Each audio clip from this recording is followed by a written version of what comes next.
All right. Life isn't always a bed of roses, even with a robot. No arguments, perhaps. But sooner or later, the honeymoon is over. And there are all those little service problems that you'll have to cope with. Yep, weak batteries again. Are we stuck with the same old off-the-shelf batteries, or can we possibly build a better battery? In the earlier chapters, we considered some battery basics. Now let's learn how to design a supercell so that your robot can help you realize some of your wildest fantasies. We've seen that an electrochemical cell can be thought of as two half cells, in which the electrodes consist of different materials. At the anode, oxidation occurs. In this particular cell, zinc atoms lose electrons to become zinc ions. As electrons flow from the anode over to the cathode, their energy can be harnessed. At the cathode, reduction occurs.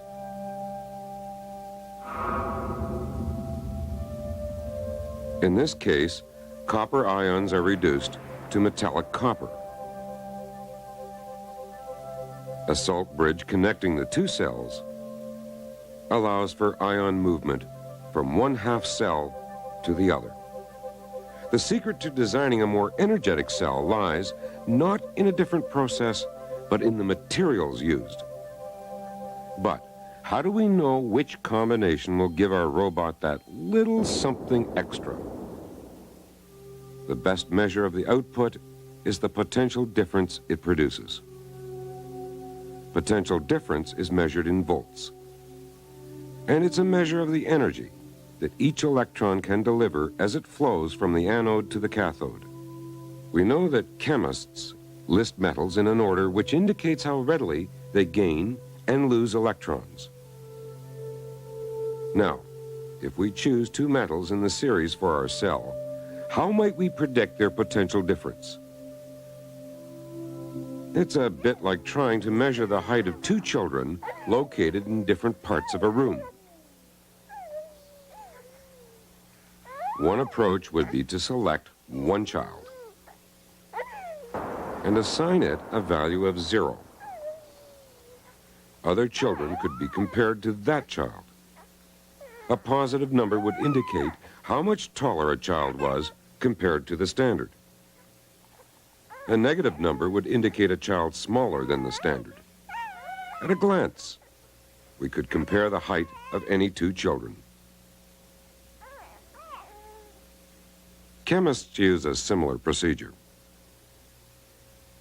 As an electrochemical standard, they have selected a hydrogen half cell. The hydrogen gas at a pressure of 1 atmosphere is introduced into a tube. The tube is immersed in a standard concentration of hydrogen ions, 1 kilomole per cubic meter. The electrode is made of platinum because it is chemically inert and doesn't interfere with the reaction. At the electrode, hydrogen ions unite with electrons to form molecules of hydrogen. The tendency for an element to be reduced in this way is called its half-cell potential, represented like this. A half-cell potential of 0 volts is assigned to hydrogen, the standard. Remember that no reaction occurs in this half-cell unless there is another half-cell. Take, for example, one in which a copper electrode is immersed in a solution containing a standard concentration of copper ions. A voltmeter connected to this cell will read 0.34 volts. Electrons flow from the hydrogen to the copper half cell. which means the copper ions have a greater attraction for electrons than hydrogen ions. We measure the greater attraction of this half-cell reaction occurring in the copper half-cell by comparing this voltage to the hydrogen standard. Simple to do because the standard is 0. The half-cell potential of the copper reaction is 0.34 volts, greater than the standard hydrogen. The gain of electrons makes this a reduction reaction. Since the complete reaction is a redox reaction, over in the other half cell, the hydrogen reaction must be an oxidation reaction. Hydrogen atoms must lose electrons to form hydrogen ions. But the equation we originally wrote, in which hydrogen ions gain electrons to produce hydrogen, is a reduction reaction. Since the reverse reaction is actually taking place, we must reverse the equation. The two half-cell equations then correctly describe the reaction occurring in the cell. But as we choose different electrodes, things do not always work out the same way. Suppose we replace the copper half-cell with a zinc electrode immersed in a solution containing a standard concentration of zinc ions. When a voltmeter is connected, it shows this reading. The needle swings to the left, which indicates that the electrons flow from the zinc half-cell to the hydrogen half-cell. This means that reduction is occurring in the hydrogen half-cell. Hydrogen ions are gaining electrons and forming hydrogen atoms. In the zinc half-cell, atoms are being oxidized to produce ions. Here's the oxidation equation and the half-cell potential. Because chemists like to standardize, and since all reactions are reversible, they prefer to show half-cell reactions as reduction reactions. Reversing the equation, we must also reverse the sign of the half-cell potential. By comparing the hydrogen standard with many different substances, chemists have produced a table of reduction reactions and their half-cell potentials.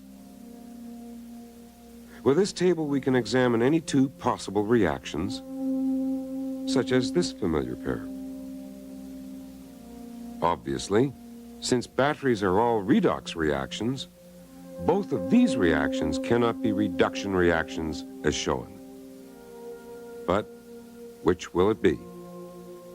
The higher half-cell potential of copper compared to the zinc means that the copper ions will have a greater attraction for electrons than zinc ions.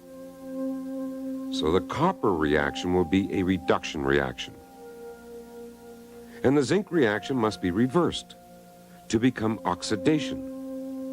And the sign of its half-cell potential must be reversed as well. It's easy to find the potential difference for the reaction by adding the two half-cell potentials. By using a list of half-cell potentials, we can compare any two half-cells without actually having to construct the battery.